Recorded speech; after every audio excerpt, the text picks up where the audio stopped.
It was a charity gala, a fundraiser my son's wife planned like it was her wedding all over again. Grand, glittering, exclusive. She wore a black satin gown with a slit up the side, and a necklace that probably cost more than my truck. I arrived in a humble gray suit, freshly pressed, holding the invitation I printed from her email. But when I gave my name at the front, the woman checking the list barely looked up before saying, "I'm sorry, sir, you're not on the guest list." I stood there confused. "Could you check again? Charles Merriman, my daughter-in-law's father-in-law." I tried to smile, but then I heard her voice behind me. "Oh, Chuck," she said loud enough for everyone to hear. "This part of the event is a little tight on seating. You understand, right?"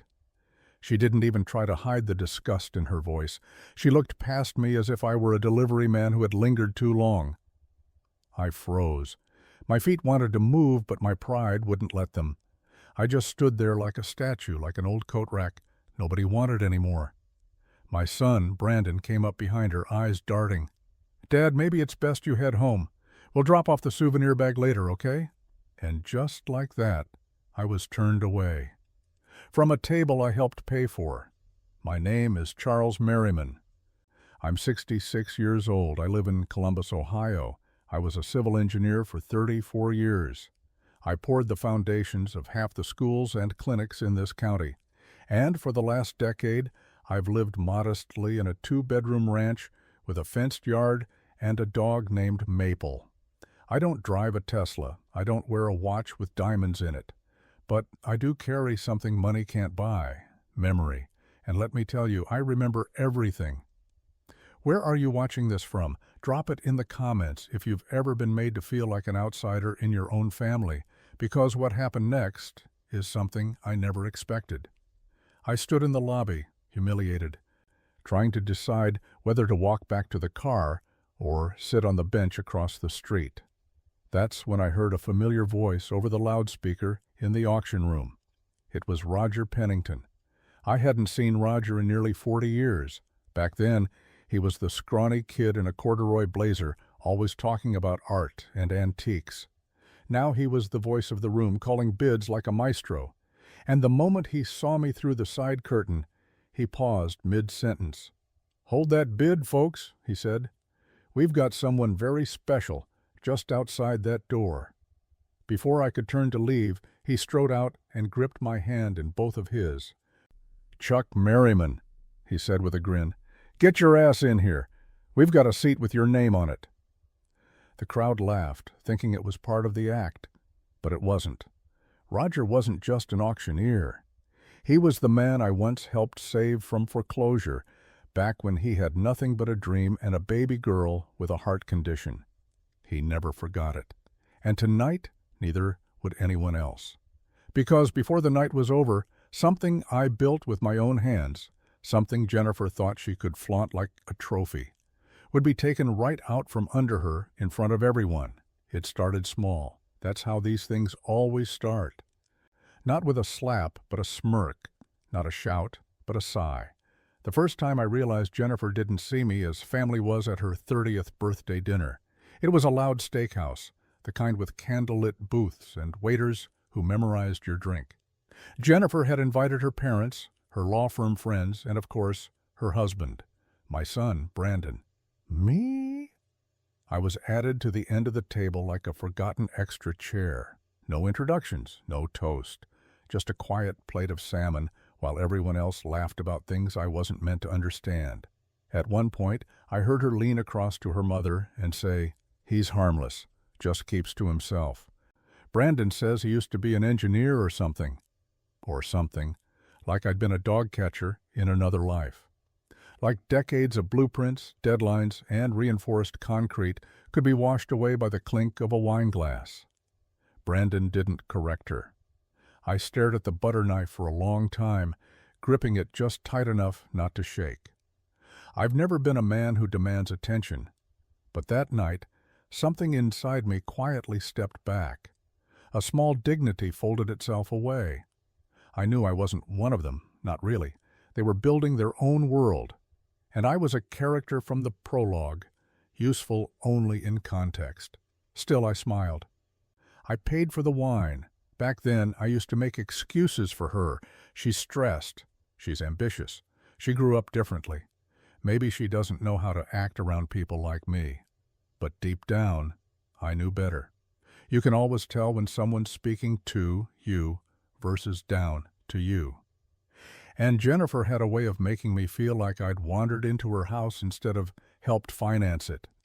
I didn't tell anyone, not even my sister, who would have lit her up like a bonfire. I just went back to my little house, mowed the lawn, and told Maple that everything was fine. But it wasn't. The truth is, Belle, I started counting the times I was accidentally left off the group text, the invitations that arrived 2 days too late, the photos posted online of family dinners I never knew about.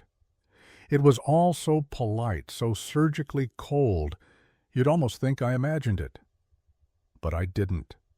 The world Jennifer was building didn't have space for me, not unless I was seated at the very edge. And the worst part was watching my son nod along like a man afraid of his own wife. When they invited me to the gala, I actually felt hopeful, a chance to belong again. I bought new shoes, pressed my old suit, and even got a haircut. I didn't know the invitation was never meant to be used. I didn't know the seat they said they saved for me was already given to someone else. I didn't know yet that Jennifer's little kingdom was built on something I quietly owned. But I would remember. And when the time came, I wouldn't shout. I would simply show up. People think quiet men are simple. They think if you don't flash your wallet or talk over them at dinner, you must not have much to say or much to protect. That's what Jennifer believed. That's what Brandon started believing too. They forgot I was an engineer, a builder, a man who never needed to shout because I let the things I built do the talking. Bridges, clinics, schools, and eventually wealth. Not the kind you see in magazines, not flashy, but real, slow, solid. It started with a duplex I bought in 1994. A foreclosure. The roof leaked, the plumbing screamed, but the bones were good. I fixed it up after work and rented it out. Then came a small office space in Hilliard. Then 2 more houses on the east side, all under a quiet LLC, all managed by me, 1 paper cut at a time. By the time I retired in 2015, I owned 6 properties outright. No mortgage, no debt, just keys and contracts. I also had shares in a manufacturing firm run by a buddy from my union days. Not much on paper, but enough to count, enough to matter. But I never told Brandon. He was busy building his life, career, marriage, 2 kids. And I didn't want to be the kind of father who hovered. I helped when he needed it. A down payment here, a new water heater there. I let them think I was dipping into a meager pension, because sometimes being underestimated is the only power you have left. The day of the gala, I parked a block away and walked the rest. I remember seeing my reflection in a shop window and thinking, "You look decent, Chuck. Not rich, not poor, just decent." Like a man who spent his life trying to do right by people. I carried that printed invitation like it meant something. And when Jennifer turned me away, I felt it crack. Not just pride, not just humiliation, but something deeper. Like I'd finally reached the outer limit of my own patience. All those years of swallowing slights, letting her call me Chuck like I was the lawn guy. She didn't know what I owned. She didn't know what I'd built. And she sure as hell didn't know I had a stake in the very venue where her precious gala was being held. That the auction house she rented for the evening had a silent partner. One who'd invested when it was just a dusty warehouse with a leaky roof and a dreamer named Roger Pennington scribbling numbers on a napkin. That's right. She turned me away from a building I helped resurrect. And I walked back in, not as a guest, but as someone who belonged there more than she ever would. I met Roger Pennington in 1987. He was 28, broke, and damn near broken. His wife had just left him. His daughter had a heart defect, and he was 3 weeks from losing the warehouse he called both his business and his home. I was working long hours back then, City Hospital Extension project pouring footings in sleet.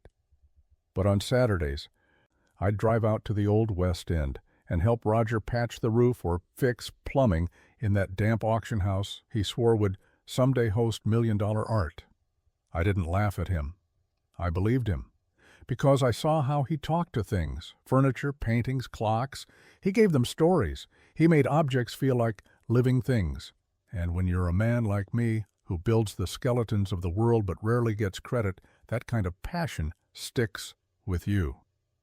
He was about to lose the building. The bank wanted blood, and his father wouldn't lend him a cent. So I did. Not the whole thing, just enough to cover his back payments. $20,500. I wired it from a loan I'd taken on my duplex, never told anyone, not even Brandon, not even my late wife, God rest her soul. Roger said he'd pay me back.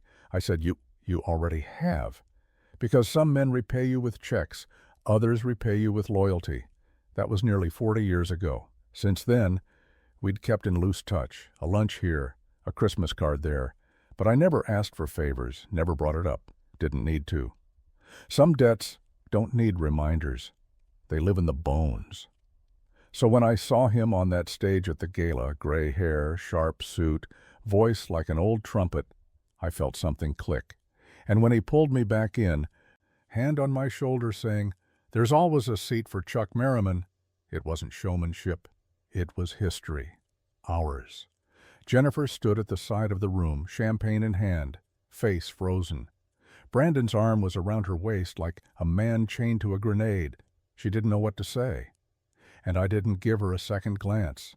Roger led me to the front row. Not just a seat, but the seat. "Bidders and guests," he said, raising his voice to the mic. "Some of you know this, gentlemen. Most of you don't. But if this building exists today, it's because 38 years ago, someone believed in me when I had nothing but a dream and a leaky roof." A few heads turned. I kept my eyes forward. He never asked for thanks, never bragged, never took credit. But tonight, I'm taking a moment to say his name loud. Charles Merriman. There was polite applause, nothing dramatic. But it was real. It was mine. Jennifer didn't clap. Brandon clapped once, then lowered his hand, and I just nodded because I didn't come for applause. I came to remind the world and my family who the hell I really am. Lot number 23. That's what they called it, just a number on a list. But when they rolled it onto the stage, covered in a gray cloth, I felt my breath tighten. Roger's eyes flicked toward me. Just once, just enough. Then he smiled. "This next piece, he said, drawing the room to a hush, comes from an anonymous donor, someone with a long and quiet connection to this city and to this house." He pulled the cloth away. And there she was, not a person, a painting, oil on canvas, a scene of the Scioto River at dusk near the old steel bridge. The same view my late wife loved to sketch when we were courting. I'd found the painting years ago at a street fair, bought it for $50, and later donated it to the gallery under a pseudonym. I never wanted recognition. I just wanted it preserved. Now here it was, framed in gold, spotlighted, and up for auction. "Opening bid," Roger said. $10,000. A few paddles lifted. 12, someone called. 14. I didn't move, didn't blink. And then I heard her voice. 20. Jennifer. Cool, confident, like she was ordering a second bottle of wine. The crowd stirred. Brandon looked nervous. I could see his hand reach toward hers under the table, but she didn't budge. 22 came from the back. 25, Jennifer snapped, faster this time. Roger raised an eyebrow. "We have 25,000. Do I hear 27? Silence. Then, with deliberate calm, he looked toward me. I didn't raise my hand. I just gave the smallest shake of my head. This wasn't about me, not directly. He smiled and turned back to the room. "Ladies and gentlemen," he said, pausing with the elegance only an old showman can summon, "this piece means a great deal to this house. But more importantly, it was never meant to be sold to just anyone. That's why the donor, who I happen to know quite well, attached a condition." A murmur spread. The sale is contingent on the painting remaining in Columbus on public display, and never, under any circumstance, being used for personal tax sheltering or private collection exclusion. The room went quiet. Jennifer's hand lowered. Roger cleared his throat. No further bids? Very well, then. He held the gavel high. Sold to me. The room laughed, then applauded. Jennifer flushed red. Brandon looked like he wanted the floor to open beneath him. Roger didn't even look their way. He just turned, nodded toward me, and bowed. Because everyone in that room now understood something my family had forgotten. I wasn't background. I wasn't baggage. I was the reason this roof was over their heads. And I never had to raise my voice to prove it. They live in a 4-bedroom colonial with a finished basement and one of those flagstone patios that looks like it costs more than it should. Jennifer had it redone last summer, posted the before and after on Instagram like she was running HGTV. What she didn't post was who made the house possible. In 2016, when Brandon called to say they'd found the one, he sounded like a kid begging for a toy. We're just short on the down payment, Dad. Jen's bonus came in light, and you know the market's moving fast. I wired $58,000 that afternoon. No contract, no strings. Just a promise between father and son. Back then, I believed those were still worth something. They said thank you, sent a fruit basket. Jennifer even called me Dad for the first and last time. Then came the upgrades, the custom backsplash, the Sub-Zero fridge, the high-end blinds that closed with a remote. She walked me through the place like a realtor on commission, gesturing at crown molding as if I'd never seen it before. Your son really outdid himself, she said with a smirk. I looked around and smiled, but inside I felt it, a subtle rewrite of history. In Jennifer's version, Brandon had built this life through hustle and vision. The money? Just a lucky break. A helping hand from above, something not worth mentioning once the photos went up. I didn't want credit. But I also didn't want to be erased. Over time, they acted like I had nothing to do with any of it. Jennifer ruled that house like it had been passed down through blue blood. She threw wine nights for her legal friends, made fun of my garage sale polos, and once asked if I could use the side door when arriving during a party. And Brandon, my son, stood by like a guest in his own story. That night, after the gala, I drove past their house on the way home, just to see it. Just to remind myself what silence had cost me. The porch light was still on. A pink scooter sat tipped over in the yard. Through the window, I could see them in the kitchen. Jennifer pouring wine, Brandon scrolling on his phone, the life I helped build, now curated like a magazine spread. And they thought I was the outsider. What they didn't know was that the house was in a trust, my trust. I'd set it up with protections, contingencies, fallback plans, not because I expected betrayal, but because I knew how quickly love turns into leverage. They lived in a castle built on borrowed stone, and Jennifer? She was decorating the walls of a fortress she never owned. 3 days after the gala, Brandon called. Dad, he said, voice tight, Jennifer wants to invite you for dinner. Just us. No kids. Just to talk. I could hear the strain behind the offer. It wasn't a peace treaty. It was cleanup. She hadn't expected the public slap. She hadn't expected Roger. And she sure as hell hadn't expected me to sit through with it all like a king watching a court jester flail. I said yes. Not because I wanted dinner, but because I wanted to look them both in the eye one last time without blinking. They cooked salmon. Jennifer's signature dish, the same one I'd eaten quietly on the edge of her birthday table years before. This time, she set the table perfectly. Linen napkins, stemmed glasses, even music playing low in the background. Charles, she said with a smile that didn't reach her eyes, we were so sorry about the mix-up the other night. Total oversight with the list. I was mortified. I looked at her and gave a slow nod. Mistakes happen. Brandon reached for the wine. We thought we'd use this dinner to, I don't know, reset a bit. Reset, I repeated. The word hung there like a wet coat. We ate in silence for a while. Jennifer asked about Maple, my dog, as if we were acquaintances catching up at a reunion.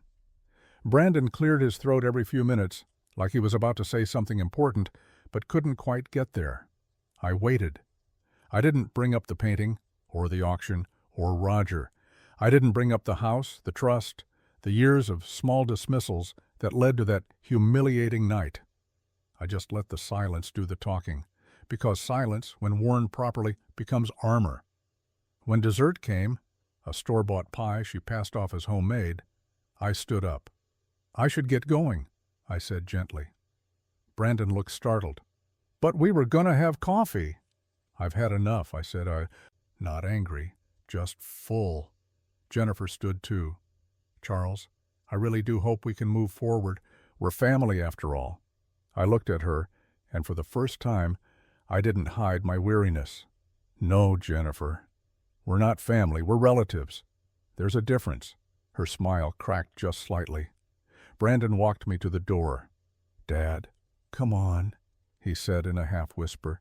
She's trying. Can't you meet her halfway? I turned to him. I gave you halfway for 10 years. You both walked past it like it was gravel.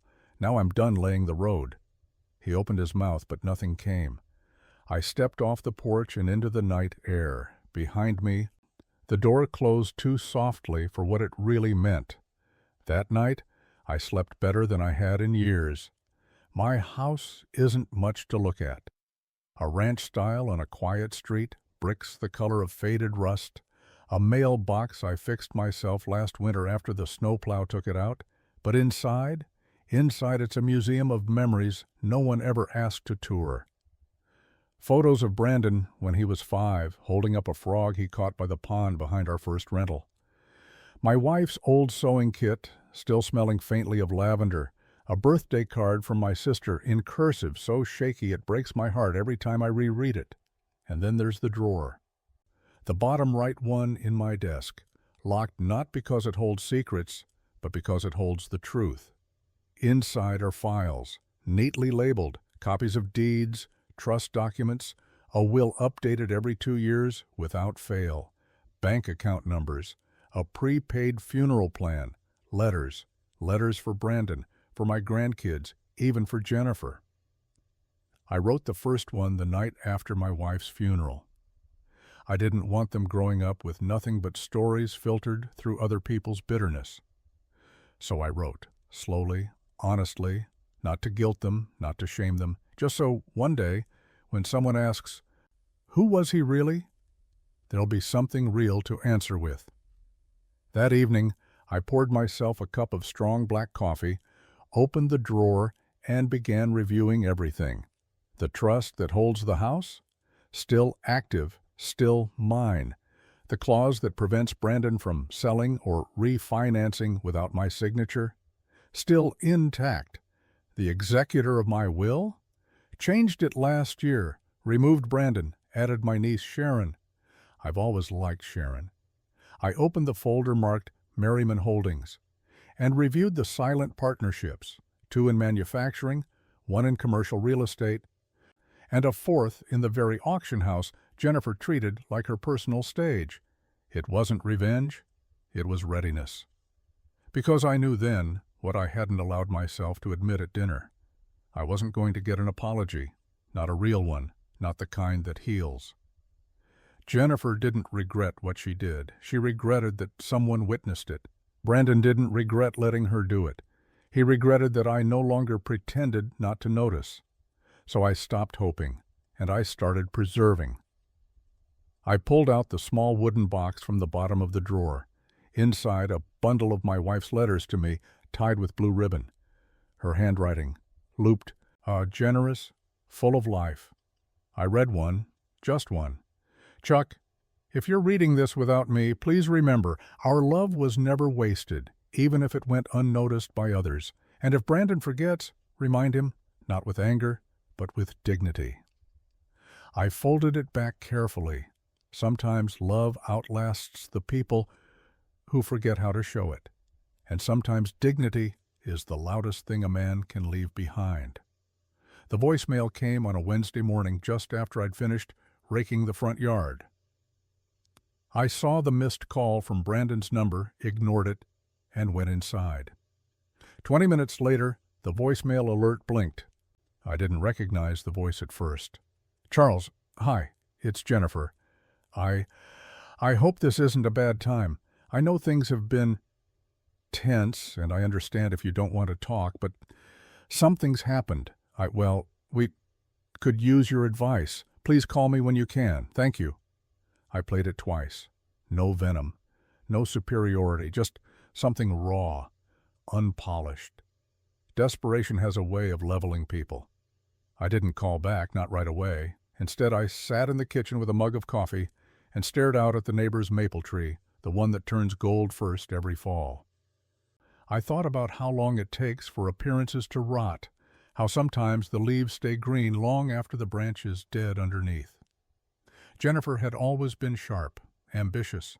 She walked through life like it owed her something, but arrogance, when built on shaky ground, is like a glass table. It holds until the wrong weight is placed just right. And that weight was finally here.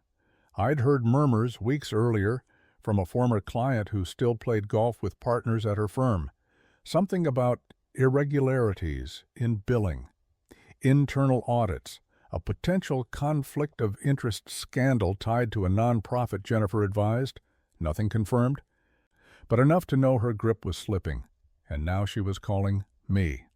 Not Brandon, not her firm's PR rep. Me. Because despite everything, the gala, the dismissal, the years of cold shoulders, she still knew what I was. The man who read contracts like love letters. The man who built futures with rebar and patience. The man she underestimated. I played the voicemail a third time. Then I turned off the phone and slid it across the table. Let her wait. Let her feel, for just a moment, what it's like to stand outside a room you thought you controlled, clutching a name that no longer opens the door. This wasn't revenge. This was silence, served slow and clean. And for the first time, I could tell she didn't know how to survive without being heard. It was late afternoon when I heard the gate squeak. I looked out the window, and there she was, Lily, standing at the edge of my walkway, holding something in both hands like it might break. She's 9, Brandon and Jennifer's oldest. Bright eyes, ponytail, that lopsided backpack she insists on carrying even on weekends. I opened the door before she could knock. "Hey, Grandpa," she said as casual as if she came by every day. "Hey, Peanut, you lost?" She shook her head. Mom was on the phone and Dad was asleep. I just walked over. They live 2 miles away. "Does anyone know you're here?" She hesitated. "Not yet." I should have scolded her, told her to turn around, but instead I held the door wider. "Come in. You want lemonade?" She nodded.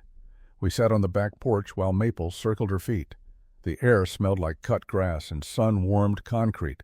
She handed me the paper she'd been holding, construction paper folded into a card. On the front, in blue crayon, "I'm sorry Grandma isn't here anymore."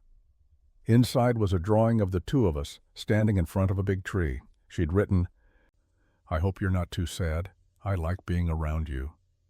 My throat caught. "I wanted to come sooner," she said, voice quiet. "But Mom says you're mad." "Do I seem mad?" She studied me like only a child can. "You seem tired." I smiled. "I am." She looked down at the card, then back up. "Did you really build bridges?" "Yep. Some still stand. Some were replaced." "Why don't you build anything now?" I took a breath. "I'm still building, just different things." She nodded like she understood, even if she didn't. "Can I come back?" she asked. "Like after school sometimes?" I looked at her. This little human still untouched by all the pretending her parents wore like armor. "You can come any time," I said, "as long as you let them know next time." "Okay," she sipped her lemonade, "but I'm still glad I came today." So was I. In that moment I remembered something my wife once said while folding laundry. Our real legacy isn't what we leave behind, Chuck. It's who we leave standing. And right there, on my back porch, was someone worth standing for. Not to win, not to get even, but to make sure she remembers love doesn't have to be loud to last. The call came at 8:17 a.m. "Mr. Merriman," the banker said politely, "we flagged an attempted transfer request this morning from the Merriman Family Living Trust." I rubbed my forehead. Who initiated it? A Jennifer Hollis Merriman. She identified herself as a co-trustee and submitted a digitally signed form requesting $85,000 be wired to a personal legal retainer. I leaned back in my chair. Was it approved? "No, sir, your signature is still required for movement above $10,000. We locked it pending your confirmation." I thanked him, hung up, and stared at the wall. It wasn't surprising. The firm trouble, the panicked voicemail, now this. Jennifer had reached into the one place she assumed I'd forgotten about. A trust I created years ago to ensure Brandon's family would always have a safety net, one she likely believed she controlled through marriage and charm. But she never read the fine print, and I never forgot the lessons of quiet men who build quietly. She wasn't a trustee, not officially, just a spouse with a surname and a story. The real power sat in a pen she couldn't lift. I opened the file from the drawer, Section D, Line 9. Disbursements require dual authorization by Charles Merriman and an independent fiduciary. Not Brandon, not Jennifer, me. I didn't call her. I didn't call Brandon either. I let the silence deliver the message. 3 hours later, I got a text from Brandon. "Dad, can we talk?" I didn't know she was going to do that. "Please don't shut us out." I didn't reply. I wasn't shutting them out. I was letting them walk the long road back, one step at a time, if they ever chose to, but not before they felt what it meant to stand on ground someone else paved, and realize the blueprints never included their shortcuts. Later that day, the banker emailed to confirm the transfer had been officially declined. I signed the line, not with vengeance, not with spite. Just clarity. Because legacy, real legacy, isn't about money, it's about stewardship. And if she couldn't treat trust with dignity, she'd never hold the keys to what I built. Some things don't need to be said, they just need to be not signed. Sharon chose the coffee shop, not the trendy one downtown where people take selfies beside foam art, the small one, with mismatched mugs and a chalkboard menu, the kind of place where people still read newspapers. She hugged me when I came in. "Uncle Chuck," she said warmly, "you look tired." "I am," I said, and meant it. She ordered chamomile tea. I got plain coffee, no sugar.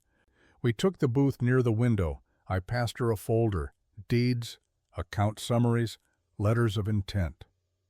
She opened it slowly, flipping through pages with the same precision her mother used to fold laundry. "I want to update the estate structure," I said. "Clarify successor rights. If I'm gone tomorrow, I don't want questions." Sharon nodded. "You're not sick, are you?" "No, just awake." She smiled gently. "What's changed?" I didn't answer right away. Outside, the wind nudged a newspaper across the sidewalk. A boy chased after it. "I think I waited too long," I said. To speak, to act. To draw a line between kindness and permission. She flipped to the page marked Revised Beneficiaries. "You're removing Brandon?" "I'm changing the shape," I said. "He'll be provided for. But the control? The oversight? That goes to someone who still knows what the word earned means." Sharon looked at me. "You sure?" I nodded. "They've had time to show me who they are. I'm finally listening." We talked through the logistics, property deeds, the LLCs, the trust account Jennifer had tried to touch. Sharon took notes, asked sharp questions, never judged. "Lily," I said, "I want something carved out just for her. Not when she's 25, Now, something she can grow with. A college fund, maybe a small parcel of land someday, but no strings tied to their household.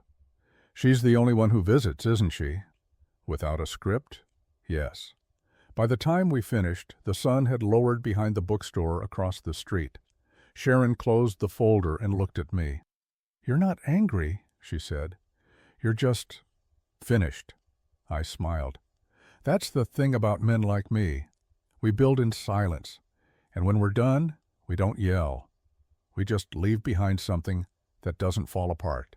She reached for my hand. "You're building something now, too. Uncle Chuck." I squeezed hers back. Maybe the most important thing yet. He didn't knock. I heard the car door, then the slow steps up the walkway. When I opened the door, Brandon stood there with the same shoulders I used to carry him on. He was holding a white envelope. "Can I come in?" he asked like a stranger. I stepped aside. He walked in, looked around like it had changed. It hadn't. The envelope trembled slightly in his hand. "I wrote something," he said. "I didn't know how else to say it." He placed it on the kitchen table, the same table where we once played checkers, where I once held his science project together with glue and prayer. I didn't reach for it. He sat down. "Jennifer, she's unraveling. She won't admit it, but the firm's under review. Clients are pulling back. She blames everyone but herself." I listened. "I should have stopped it," he said, eyes on the floor. "The gala, the dinner, all of it. I watched you shrink in that room and said nothing, because I didn't want to be in her line of fire." I leaned back in my chair. "Takes a lot to say that." He nodded. "I was weak. I still am, sometimes." I looked at him. Not as a failure, not as a villain. Just as a son trying to untangle the rope he'd let fray. "I don't need the trust," he said.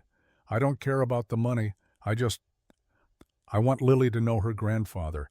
I want to earn back whatever scraps of respect are still left." I looked at the envelope again, still unopened. "Respect isn't scraps, son," I said. "It's a wall. You either build it over time or punch holes through it. You've done both." He lowered his eyes. "I'm not angry anymore," I continued, "but I'm not the man who'll keep walking toward a door that always closes." A long silence. Finally he said, "Can I bring her by this weekend? Lily?" "Yes," I said. "She's always welcome. You too, if you come without the storm." He stood. "She'll be glad." He walked toward the door, then paused. "I'm sorry, Dad. I don't expect anything. I just needed to say it." I nodded once. He left the envelope on the table. I stared at it for a long time after he left. Then I slid it into the drawer with the others, not to ignore, not to forget, just to let it sit like wet cement. Some things take time to set, and not all foundations are worth rebuilding, but some might still hold if you start again with better hands. It had sat untouched for nearly 15 years, the piano, a walnut Baldwin upright wedged against the far wall beneath the framed photo of my wife in her choir dress. She used to play it every Sunday evening after dinner, fingers fluttering over the keys like they were old friends. Hymns, lullabies, half-finished songs she said she'd complete someday. The sound used to fill this house like light through curtains. Then she got sick, and the music stopped. After the funeral, I kept the bench closed. Couldn't even dust it without my chest tightening. But Lily found it. She was poking around like kids do, opening drawers, asking why I had 3 flashlights and no cookies. Then she saw it. "You have a piano?" she said, eyes wide. I nodded. "Hasn't been played in a long time. Can I try?" I hesitated.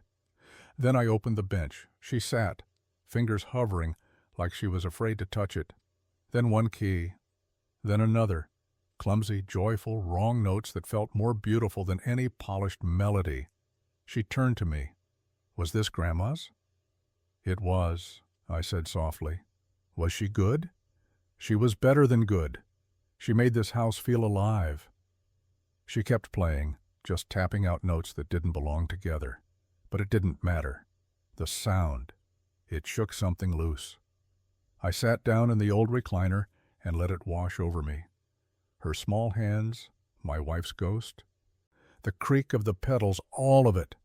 "I want to learn," Lily said. I smiled. "Then this piano's yours." "Really?" "As long as you promise not to play anything too pretty too soon. I'm not ready for Mozart." She giggled.